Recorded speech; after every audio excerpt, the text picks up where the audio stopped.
vamos a ver un poquitito lo que es toxoplasmosis. Es para, dentro termino yo de hablar, ustedes se tienen que sentar a ver cómo lo vamos a ir encarando.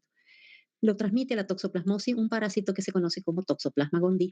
El asunto del toxo es por la forma de toxón o arco. Es como un arquito, como un arco, le faltaría la flecha, pero es así. Y que a su vez es una parasitosis de mayor prevalencia en áreas donde los gatos son numerosos, la higiene ambiental es baja, el clima es templado y húmedo y donde se estila comer carne poco cocida. Ahí ya les va diciendo un poco de qué se tratará esto que se conoce como la enfermedad del gato. No se la conoce, se la conoce la gente, en realidad uno dice toxoplasmosis y pensamos en gato. Pero fíjense ustedes todo esto y vamos a ver, higiene ambiental también influye, el clima templado influye, donde se estila comer carne poco cocida. Entonces, no solamente el gato es el responsable de todo esto, pero la gente relaciona a la toxo con el gato, ¿no es cierto? Entonces, ¿qué dentro de nuestra materia, dónde está el toxo? Ahora hablamos de nuevamente de un protozoario, como hicimos recién con Chaga, un esporozoario, ya no un flagelado, también es un coccidio, que dentro de los coccidios, ahora este es hemotisular, y que se conoce como Toxoplasma gondii porque lo descubre en 1908 Nicole y Manceau, quienes lo aislaron dentro de las células hepáticas y esplénicas de un ratón, un roedor salvaje de Túnez, que se conocía como Tenodactylus gondii. De allí que se conozca como Toxoplasma, toxo por su forma de arco y gondii por el huésped, roedor salvaje, en honor a quien, en donde lo encontraron. ¿Se entiende? Bueno, entonces, ya presentado y ubicado dentro de la materia en dónde está el Toxoplasma gondii, vamos a ver qué aspectos morfológicos tiene. Vieron ustedes recién cuando hablamos del otro parásito qué importancia tiene conocer en dónde se encuentran los aspectos morfológicos. Acá es lo mismo. Hablamos de que el toxoplasma tiene una forma quística, que el toxoplasma tiene una forma de ooquiste y que el toxoplasma tiene una forma de trofozoito. Tres aspectos morfológicos. De aquí, ya no más de seguir hablando, obviamente, el trofozoito habla de forma de hacer daño, mientras que el ooquiste y el quiste parece que tuvieran que ver con las formas de transmisión o las formas de adquirirlo, ¿no es cierto? Es más o menos la modalidad del cómo ustedes van aprendiendo y van viendo que se desarrollan toda la parasitosis. Y es así que tenemos en la toxoplasmosis huéspedes, como siempre, en este caso tenemos huéspedes definitivos, que son los gatos y otros felinos, y los huéspedes intermediarios. Fíjense que ahora pasamos a ser huésped intermediario. Hace un ratito en el ciclo anterior del parásito anterior éramos huéspedes definitivos y el intermediario era la vinchú. Ahora nosotros somos el de intermediario junto con todos los otros mamíferos. Todos los mamíferos pueden tener toxo y el definitivo son los gatos o los felinos. De ahí que viene la idea de que esta es la enfermedad del gato. Pero la idea también es que nosotros no solamente vamos a adquirir, y que ustedes sepan que no vamos a adquirir la toxo solamente por ponernos en contacto con los gatos, porque el mecanismo de transmisión también puede ser el carnivorismo. O sea, yo como carne cruda o mal cocida, ¿de quién? De cualquiera de los huéspedes intermediarios que puedan tener, incluso el pollo, incluso el chancho, la vaca, la cabra, lo que ustedes quieran y puedan comer, crudos o mal cocidos. Nosotros podemos tener la forma quística que acabamos de decir, que podría ser la forma de infectación, la forma quiste dentro de esas carnes crudas mal cocidas y adquirir. O sea, yo nunca tuve en contacto con un gato, me como un bife crudo mal cocido en el mejor restaurante del mundo y yo puedo tener toxoplasma, sí. Tener, a través de la contaminación de las heces de los gatos, ahí sí, comerme accidentalmente un ooquiste, acuérdense cuando hablamos de los ooquistes, todos los coccidios, bueno, ese ooquiste que puede estar incluido en las heces de los gatos y los heces contaminar un alimento o el agua de consumo, sí, otra forma de adquirir la toxo. Y después queda por último el transplacentario, por esto que también junto con el Chaga y están juntos en este bloque de esta semana, son las enfermedades de transmisión connatal que tanto nos interesan, porque ese zoito libre o esa forma que habíamos visto recién, que decíamos que daba daño, puede perfectamente producir el pasaje transplacentario y producirse una toxo connatal. O sea que acá también hablamos de adquirida y de connatal. Acá, entonces ponemos al malo del pobre gato huésped definitivo que tiene que a su vez él se ha contagiado porque ha ingerido quistes, por ejemplo, comiendo carne de otros animales, ¿no es cierto? O a través de quistes, que él también se puede haber contagiado. Y este gatito va en las deyecciones, en la luz de su intestino, como ocurría en los coccidios, en la luz de nuestros intestinos, se produce la fase esquizogónica y esporogónica que llevan a la formación de zoitos, ¿se acuerdan? Los huevos, pero que esos zoitos no podían salir libres al medio ambiente porque la desecación y la deshidratación los iba a matar. Entonces, se transformaban en ooquistes, o sea, eran huevos enquistados que salían al medio ambiente. Muy importante acá, como vimos algunos de los otros coccidios, ¿cómo salen? ¿Salen como ooquistes maduros? No, los ooquistes del gato salen como ooquistes inmaduros. ¿Cuánto tiempo aproximadamente tardan esos ooquistes inmaduros que están saliendo después de producirse la multiplicación esporo y esquizogónica en la luz del intestino del gato al medio ambiente? Salen como ooquistes inmaduros que en 24 a 48 horas, más 48 horas, ya van a ser ooquistes maduros que están o esporulados con los 8 esporocitos adentro y que ya están listos para ser ingeridos por algún huésped intermediario, nosotros incluidos. Ven acá el huésped intermediario que uno se come los ooquistes, todos estos intermediarios. Pero también acá la tenemos a la persona que puede haber adquirido la toxo porque se comió los quistes. ¿Cómo se forman los quistes adentro de los tejidos? Pues que ingresan los ooquistes, se liberan los porocitos, ingresan a la circulación del tubo digestivo, se van a la circulación, se meten adentro de los huéspedes, de dentro de los tejidos y se multiplican. Además, se multiplican muchísimo por una multiplicación que se llama endodiogenia. Se multiplican dentro de los tejidos y se multiplican y se multiplican y se multiplican y primero se forman pseudoquistes, donde lo que hay adentro son taquizoitos. Rápidamente esos zoitos se multiplican y se forman más y se forman más hasta que finalmente pasa el tiempo y esos se transforman en un quiste. Lo que hay dentro de los quistes se llaman bradizoitos, significa multiplicación más lenta. Vayan pensando que esos bradizoitos tienen localizaciones muy importantes, generalmente el sistema nervioso central.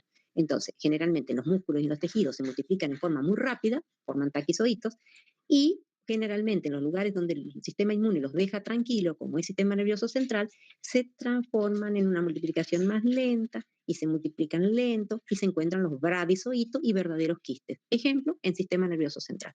Bueno, esta personita que se puede haber comido desde un seso crudo o mal cocido o cualquiera de estos tejidos de estos animalitos que tengan los quistes o pseudoquistes o quistes verdaderos, también es una forma de contagio donde después, estando ya parasitada esa persona y ruptura de estos músculos, se liberan los taquizoitos y pueden pasar a el producto de una concepción si esta es una persona embarazada. Entonces, espero que no se hayan perdido, tengo acá el huésped definitivo, en donde se producen las multiplicaciones esporo y esquizogónica porque es un coccidio, y acá tengo los huéspedes intermediarios, en donde se produce la endodiokenia y se multiplican en forma totalmente asexuada, y acá tengo la explicación de la toxoplasmosis adquirida, que es a través de comerme los ooquistes o la carne crudo mal cocida.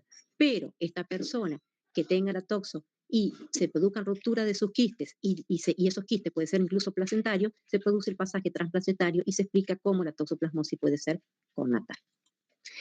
Entonces, de nuevo, vemos el gatito, los quistes aparecen en las deyecciones, los quistes los puede haber adquirido a través de alguno de estos animalitos que estuvieron parasitados, los quistes caen en los harineros, los quistes caen en las verduras, los quistes quedan en los alimentos.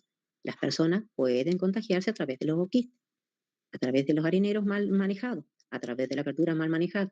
Pero también estos animales herbívoros pueden haber comido las hierbas y tener los quistes, y de esa manera el hombre también se puede contagiar por los quistes. En este esquema vemos que rarísimamente, pero podríamos decir que puede haber algún. Es muy corta la parasitemia de la toxoplasma. El toxo necesita rápidamente una célula intracelular obligada de células nucleadas. Entonces rápidamente se va de la circulación sanguínea, no hay núcleo. Entonces se mete dentro del tejido. Pero no se puede descartar una excepcional forma de contagio de esto. Por eso está puesto en este esquema. Y acá vemos cómo una vez el hombre y la mujer, en este caso la mujer, contagiada y ya con la toxoplasma, puede producir el contagio al producto de la concepción, pero a través de los taquizoides. Y ahí están ubicados en este esquema todos los aspectos morfológicos que el toxoplasma gondii puede tomar, tener y cuál es su rol. Entonces, ¿dónde vamos a encontrar trofozoitos de toxoplasma gondii y bradizoitos? Los vamos a encontrar escasamente en sangre circulante, pero sí los vamos a encontrar dentro de los tejidos, ¿sí? Taquis en los pseudoquistes, bradi dentro de los quistes. Miren cómo se los ven y acá se utiliza mucho el microscopio de fluorescencia. Y después, ¿dónde vamos a encontrar quistes de toxoplasma gondii que tengan bradizoitos? Que su tamaño puede ir de 50 a 550 micras, y bueno, esto va a estar en todos los alimentos de consumo, en todos los tejidos mal cocidos, y fíjense, acá se los mostramos porque yo les decía hace un ratito, las formas de bradi, las formas de multiplicación lenta, las formas que les permiten realmente transformarse en un verdadero quiste, es generalmente en el tejido que no tiene mucha respuesta inmune. ¿En dónde vamos a encontrar quistes grave, forma grave para nosotros? En sistema nervioso. Y entonces, los ooquistes, perdón, que tienen en realidad los 4 eporzoitos, una vez que son infectantes, se encuentran en las deyecciones del gato. Fíjense, como recientemente emitidos, estos ooquistes no están divididos en esporozoitos, o sea, no son infectantes, y acá no son infectantes, acá sí son infectantes. Entonces, ¿cuál es la importancia de esto? que necesitan desde 48, incluso hasta 72 horas para esporular y hacerse infectante. El manejo de la caca de los gatos. La caca de los gatos van a salir llenas, si el gato tiene toxo y produjo la esquizo y la esporogonia en sus intestinos, de ooquistes inmaduros. Para que se maduren falta 2 días. ¿Qué tengo que hacer? El correcto manejo de la decisión del gato. El garinero se debe cambiar todos los días y de esa manera todo el tiempo vamos a estar eliminando esos ooquistes inmaduros y no vamos a estar expuestos a los ooquistes infectantes. El problema es la cantidad de gatos que no tienen dueño, que no hacen la caca en un arenero y que esta es una fuente espectacular de contagio. Si bien se dice en la literatura que es probable, son más los casos de las personas contagiadas por la ingesta de carnes crudas o mal cocidas que por la exposición de los quistes. O sea, carne cruda o mal cocida por infectante quiste. Deyecciones mal manejadas de gato o quiste. ¿Se entiende? Bueno, nunca sabremos, pero una vez que tengamos esto, ¿es una antropozoonosis de distribución cosmopolita? Sí, el mundo tiene toxoplasma. Más del 50% de la población mundial está infectada, esa es una realidad. La prevalencia varía de acuerdo a los hábitos y costumbres. ¿Qué hábitos y costumbres? La comida de carnes crudas o mal cocidas es un factor importantísimo. El hábito de tener el ambiente higiénico y sin deyecciones de gato es importantísimo. Entonces, si ya sabemos las formas de contagiarnos, sabremos por qué varía la prevalencia de tener o no tener tox.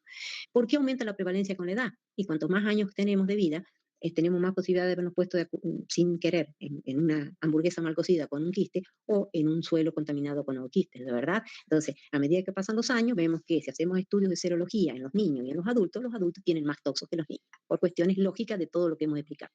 Y sepan ustedes que existe en toxoplasmosis grupos de riesgo en donde están las embarazadas que no están infectadas porque lógicamente es la primoinfección, el adquirir la toxo durante el embarazo la forma más grave. ¿Por qué? Porque no tiene montados los anticuerpos para frenar ese pasaje a través de la placenta.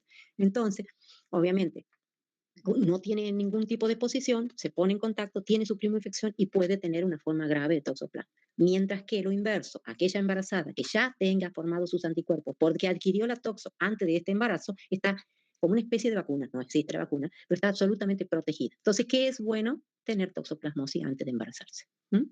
Ser positiva cuando voy al primer control prenatal, sí, eso es bueno. ¿Por qué? Porque yo ya tuve la toxo y eso me estaría protegiendo. Y los inmunodeprimidos, el otro grupo de riesgo, porque pueden ser los pacientes que siendo crónicos, nosotros una vez que adquirimos la toxo, nos queda la serología positiva hasta el resto de nuestra vida, porque el resto de nuestras vidas, los quistes que se nos formaron, quedan dentro de nuestro organismo y no se va. Entonces, ¿cuál es el riesgo? Yo soy un paciente de eso, soy una paciente crónica, toxocrónica, fui al embarazo, tengo mis hijos y yo tengo toxo, de verdad. Pero en realidad, si yo no me inmunodeprimo durante toda mi vida, probablemente no pasará nada. Si yo me inmunodeprimo, la toxo se puede reactivar. ¿Cómo me inmunodeprimo? Con enfermedad oncológica, con enfermedad de efecto contagiosa, con una inmunosupresión que me tengan que hacer por algún tratamiento para manejar otro tipo de enfermedad autoinmune. Ese es el problema en la toxoplasmosis. Clínica, ¿cuál es? Yo puedo tener dos tipos de toxo. Hablo de una toxo adquirida y hablo de una toxoplasmosis crónica. Ya sabemos que la toxo adquirida va a ser adquirida a través de los quistes, adquirida a través de los quistes. Y la toxo congénita o connatal es por el pasaje de los taquizoitos de la mamá embarazada con toxo hacia el producto de la concepción. Vamos primero con la adquirida.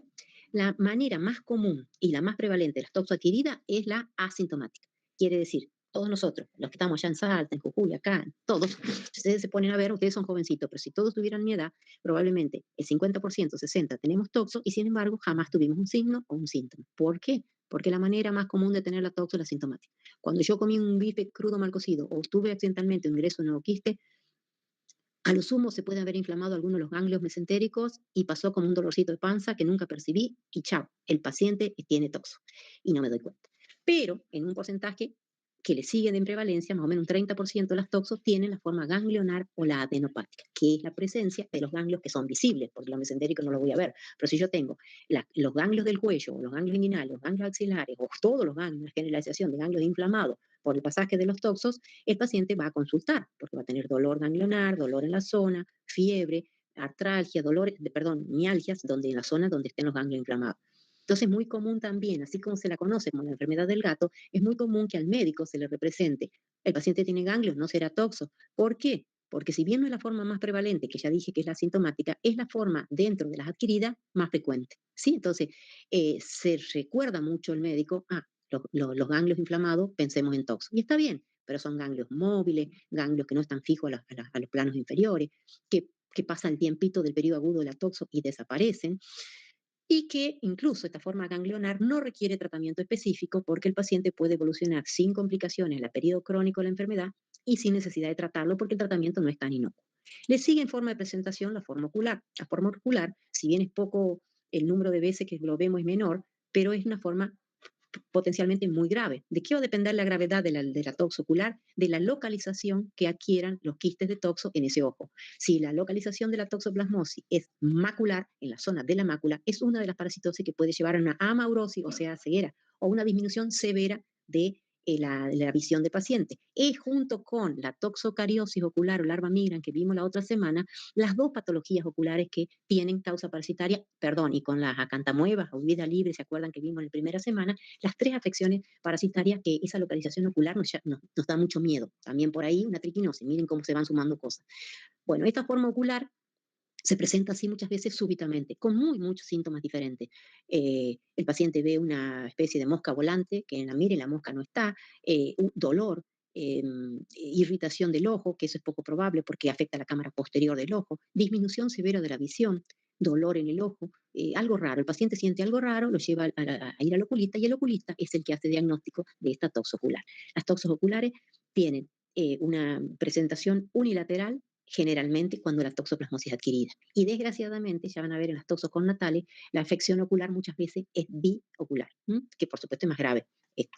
Por último, las formas de toxoplasmosis adquirida puede ser la meningoencefalítica. Esta forma meningoencefalítica muy poco frecuente, pero en la población en general, pero la más prevalente y la más frecuente en la población de los inmunodeprimidos. O sea que es la forma de presentación o de debut muchas veces de un paciente inmunodeprimido o un paciente que fue inmunodeprimido o que le ocurrió un cuadro de inmunosupresión, una reactivación de un crónico y desgraciadamente la forma meningoencefalítica siempre es grave. Entonces esto, estudienlo y fíjense cómo son todas las formas de presentación de la adquirida. Fíjense un ejemplo de toxocular que puede dar una uveitis, corioiditis, retinitis, iridociclitis, corioretinitis. Sí, esto es una retinocorioiditis activa y grave. La actividad, que es toda esta mancha que ustedes ven acá, la da ese color blanquecino que ustedes ven. Ustedes ya van a ver otras imágenes después y van a ver que cuando la toxo, el pedido, lo natural es que después se calcifique y se queden allí como calcificaciones. Eso toma un color oscuro que va manchando toda la lesión y se forma oscura.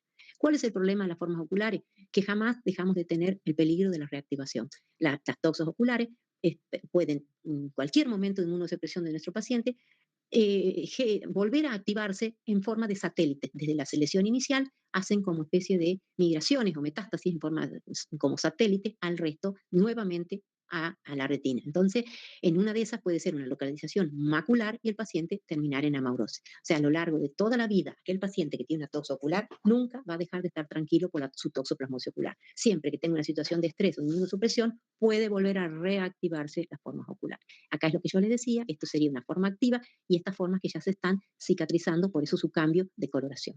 Es muy importante porque la toma de decisiones con respecto al tratamiento de las formas oculares va a depender si la forma es activa o si la forma es cicatrizada. Y esto ya directamente una lesión cicatrizada. Las de la meningoencefalítica, y le dije que era para los inmunocomprometidos, por ejemplo, en los HIV, la toxoplasmosis es la más ocupante encefalítica más frecuente, considerada como una enfermedad marcador de SIDA. ¿Por qué? Porque si yo tengo un HIV y puedo tener HIV toda mi vida, puedo estar infectado, pero si yo debuto con una toxoplasmosis en sistema nervioso o una meningoencefalitis por toxo, quiere decir que mi paciente ya se enfermó. Entonces cambió de ser un portador asintomático a un enfermo, pasó de ser HIV positivo a SIDA. Eso quiere decir.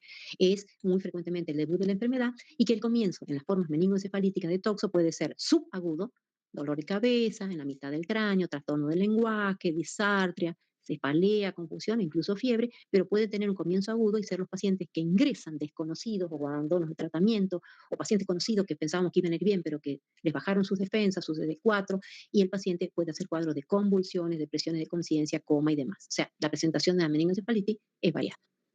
Distintas imágenes que ustedes pueden ver de lo que pueden ser las toxos oculares, las distintas, perdón, encefalíticas, ¿no? Perdón. Bien.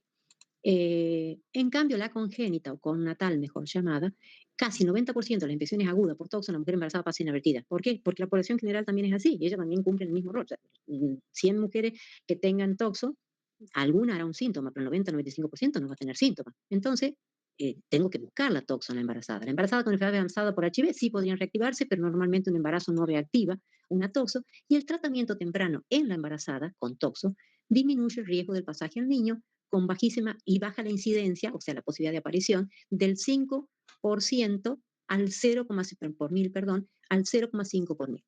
¿Qué quiere decir acá?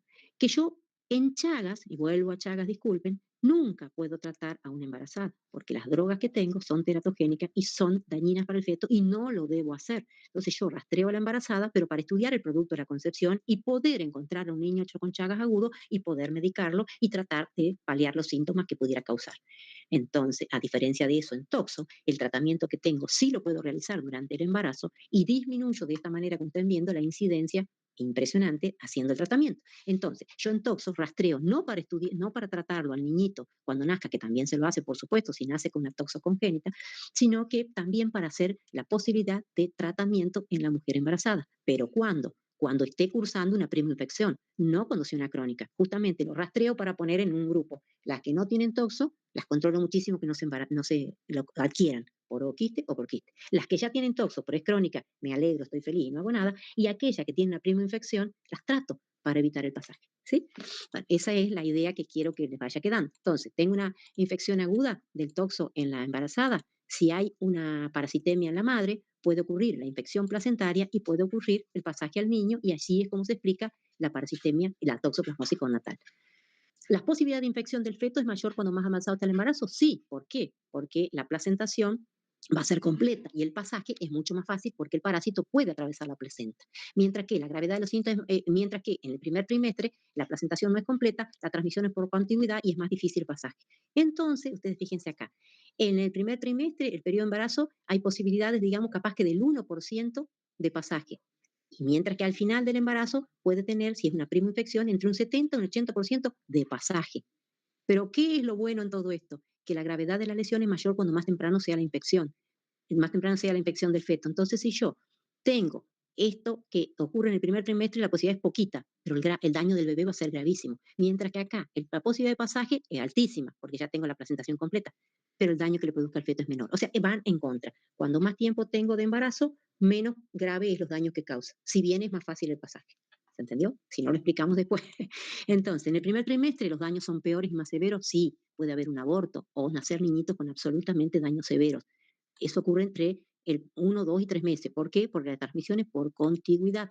Cuando ya ocurre la placentación, segundo y tercer trimestre, atraviesa la placenta, los daños pueden ser, si es en segundo trimestre, lo que se conoce como tetrada de Sabin, retraso mental, retinocoroiditis, calcificaciones cerebrales o discrania, que pueden ser cráneo que no tiene, o macro o microcefalia. Mientras que, o sea, cosas graves. Esto es gravísimo en el primer trimestre, esto es grave en el segundo trimestre, pero es más leve en el tercer trimestre el déficit intelectual, una retinocoroiditis o niños que directamente aparentan ser sanos aunque tengan la tos. ¿Sí? Entonces es un ejemplo de una discrania, de una macrocefalia, de un niño por toxo congénita. Y esto es un caso de una corioretinitis bilateral en una toxo congénita. Entonces, obviamente que el daño no es lo mismo y no es la gravedad igual. Ejemplificado de otra manera, vemos acá algunos casos de, miren ustedes, la hidrocefalia y las calcificaciones periventriculares que ocurren en la vuelta del ventrículo por toxo, la hidrocefalia. Todo esto cuando ocurre, por supuesto, en cuanto más pequeño, la microcefalia. Entonces, fíjense ustedes que en parasitología siempre pedimos esto. Acuérdense del TORCH. TORCH significa TO, toxoplasmosis, R, rubiola, C, citomegalovirus, H, herpes, pero CH significa chagas, S significa sífilis, S significa SIDA. ¿Qué quiere decir? Que en un control prenatal no nos olvidemos de rastrear todas esas enfermedades connatales que pueden ser con daños gravísimos para nuestros niños y que cuando nacen, si yo no tengo en el control prenatal rastreado estas enfermedades, ¿cómo sé cuál de todas es? Entonces es importantísimo que los controles prenatales se rastreen. ¿Cómo se hacen los diagnósticos en toxo? Pues hay métodos directos que identifican al parásito, para el metabolismo ya sabemos, y hay métodos indirectos que buscan sus anticuerpos. Como dijimos, que en parasitología, en toxoplasmosis, perdón, la parasitemia es corta o ínfima o no existe, nosotros nos vamos a manejar con métodos indirectos, que ya Laura les va a dar todo esto, pero se los cito y se los muestro. Todos estos sí buscan inmunoglobulina G, el clásico Sabini-Feldman, colorimétrico, gol estándar, patrón oro, el más específico, pero difícil realizar, o sea que ya no se realiza, TIF, ELISA, HAI, hemortinación directa, que son los que se utilizan junto con el test de avidez. Y la inmunoglobulina MOA, que también se debe dosar por ELISA y demás. Entonces, ustedes van a tener que aprender a manejar en toxoplasmosis el manejo de las curvas de los anticuerpos, el manejo de las curvas de inmunoglobulina G. No tengo como en Chagas un búsqueda de parásito en el agudo, búsqueda de anticuerpo en el crónico. Acá siempre es agudo, pero que siempre, perdón, es en búsqueda de anticuerpo. Pero ¿cuál es la diferencia? Que yo tengo, según qué resultado, me ubicaré si estoy en un periodo agudo o crónico. Si yo pido dosaje serológico y me da negativo, el paciente no tiene enfermedad. Si el paciente tiene presencia de inmunoglobulina G y M junta, probablemente está en el periodo agudo, porque la M está solamente presente en el periodo agudo de la enfermedad. Y si el paciente que yo doso tiene solamente G, estamos hablando de una toxocrónica, que es la situación ideal, tener G, ese factor protector de tener G. Esta G, recuérdense que como ven en este cuadrito, dura toda la vida una vez que yo tuve contacto con el toxo. Pero resulta que a veces la M dura más tiempo del esperado y yo estoy en duda si esto es periodo agudo o crónico, y ahí se utiliza eso otro que ustedes van a aprender a manejar en laboratorio el miércoles, cuando tienen que saber qué rol cumple el test de avidez, es esa avidez que crece cuanto más crónica es la enfermedad y qué rol cumple en parasitología. Entonces ustedes van a ver que van a tener que manejar el algoritmo, como dijimos, toda paciente embarazada en control prenatal está incluido la toxo y que el doso es inmunoglobulina G, si tengo que ver si tuvo o no tuvo contacto. ¿Por qué método? ¿Por qué? Por ELISA, por la que sea. Si me da negativa, la señora no tiene toxo, qué macana, está susceptible a tener su prima infección durante este embarazo, no tiene infección, hago un control cada 3 meses de análisis para ver que no se reactive, que no se haga positiva, que no tenga su primera infección, y le doy todas las medidas de protección, todas las medidas profilácticas, recordando ustedes para poder darlo ciclo biológico, formas infectantes y manera de contagiarse.